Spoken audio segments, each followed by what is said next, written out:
Hey, this is Das from Thriller Recapped, and today we are going through a 2013 thriller action movie called Olympus Has Fallen. In the beginning, the movie starts with Agent Mike and the president training some boxing jabs and hooks on a boxing ring. The scene is set during a Christmas period where it is winter season and the snow was falling hard. It's seen Mr. President, the First Lady, and their son are on a move for a Christmas event off-town. When the president convoy is on the move, the president is gifted a watch by his wife. Some moments later, as the convoy approaches a bridge, the president's Limonzin skids off the slippery road. The Limonzin is seen to be hanging on the edge of the bridge where Agent Mike and his team rush to save both the president and the First Lady. Fortunately, the president was secured, but the unconscious First Lady lost her life with the falling car. The president's son Connor is seen running towards the scene while crying in agony since he was aware he might have lost his mom. The next scene is set a few months past the accident event that had earlier happened.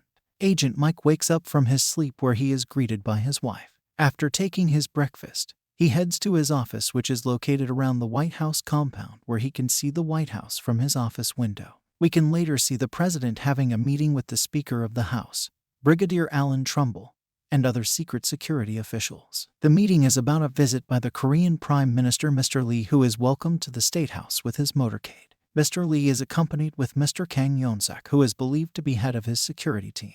Later, we can see a turbocharged engine combat aircraft flying across restricted airspace. It is flanked by two fighter jets for interception, where the pilots in charge are requested for a diversion, but instead they started firing towards the fighter jets. Upon the firing of the fighter jets, White House intel are informed and they proceed to secure the president from the meeting they were having with the Korean Prime Minister Lee. The unidentified turbo aircraft is seen proceeding towards the White House. Upon arriving, it started firing to the surrounding people who were being evacuated from the area. Across the window, Agent Mike sees firing taking place and he proceeds to try help out. Soon, Mr. President was taken to a secret bunker which is located underground of the White House. The terrorist aircraft is seen to be shooting the guards on the rooftop of the White House and also the surroundings. Once Agent Mike arrives at the White House, he encounters ground terrorist who compromises the fencing of the White House by shooting the guards. It appears the terrorists coming from different directions and their numbers are increasing too.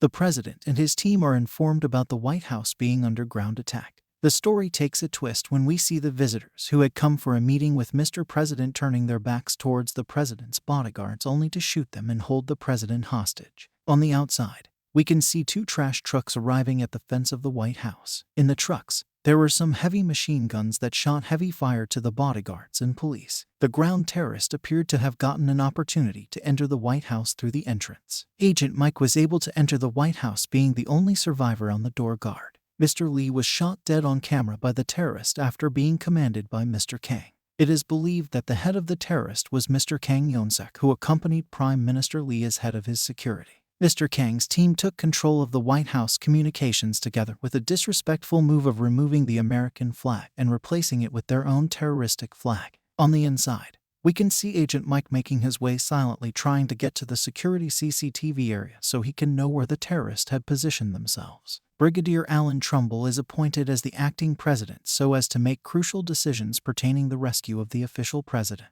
Agent Mike is seen to have accessed secret contact with the security team, which was being headed by Brigadier Alan Trumbull. Mr. President was threatened to give out nuclear weapon codes that are only well known by him, and in case he rejects, shooting at the other people held hostage won't be an option for Mr. Kang. Agent Mike is ordered to find Connor, who is Mr. President's son. Mr. Kang noticed an intruder walking on the corridors. Yep, you guessed right. That intruder was Agent Mike. He ordered his men to go after Agent Mike, who was busy looking for the president's son. An intense moment arises when the terrorists entered a room that they believe Agent Mike was at, only to find that he had vanished without a trace. He had found a secret way behind the wall unit, of which surprisingly is where the president's son was hiding himself at. Agent Mike managed to evacuate the president's son through a ventilation tunnel towards safety outside the White House. He later embarked on the mission of saving the president from the secret bunker just after he captured two terrorists and went ahead to force information about their leader, Mr. Kang. Mr. Kang is believed to be a North Korean citizen and was on a vengeance mission of his parents who were killed by American troops. Brigadier Alan Trumbull ordered an evacuation through choppers, but it was unsuccessful. On the other side, Mr. Kang made his demands that he would want a fully tanked helicopter and that they have 60 minutes to deliver the helicopter, otherwise the president would be shot. On their extraction from the White House, Mr. Kang orders that the hostages should be covered in black so that the snipers would have a hard time identifying who was Mr. Kang himself or the president.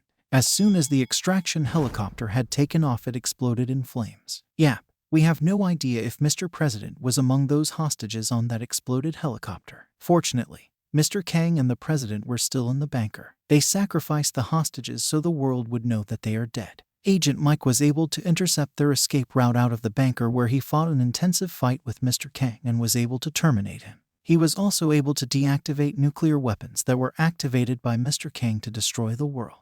In the ending scene, we can see Agent Mike emerging from the White House front entrance with Mr. President making it a heroic mission.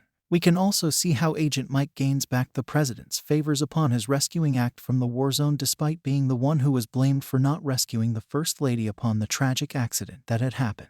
Mr. President honored Agent Mike and gave him a role of being his security bodyguard. Hey, you see this video on the screen?